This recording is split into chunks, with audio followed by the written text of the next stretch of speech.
Et si je vous disais que votre succès ne dépendait pas de ce que vous dites, mais de ce que vous choisissez de ne pas dire?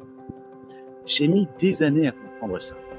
Comme beaucoup, je croyais que les personnes qui réussissent sont celles qui parlent fort, qui prennent la parole et qui savent vendre.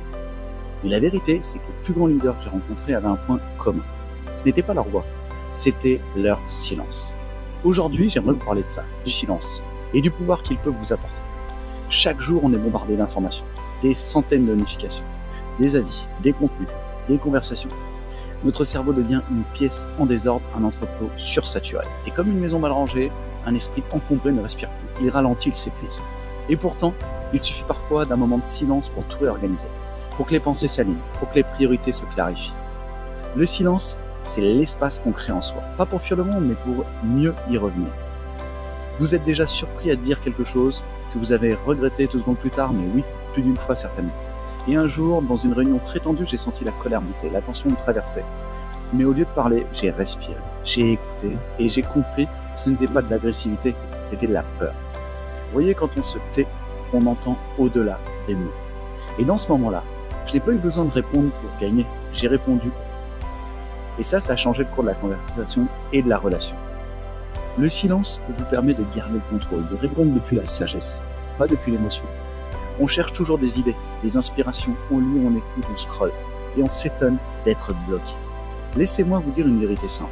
La créativité ne vit pas dans le bruit, elle naît dans le vide.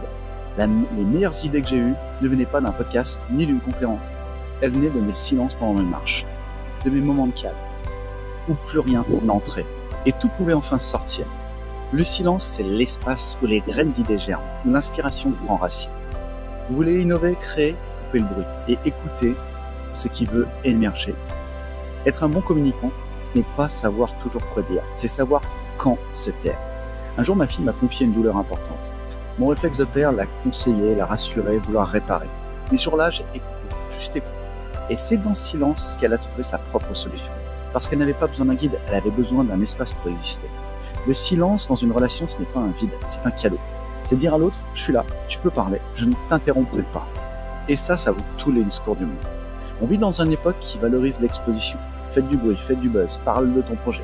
Donc vous savez quoi, les vrais bâtisseurs travaillent dans le silence. J'ai lancé un projet très important. Et pour la première fois, je n'en ai parlé à personne. Pas un post, pas un mot, juste l'action.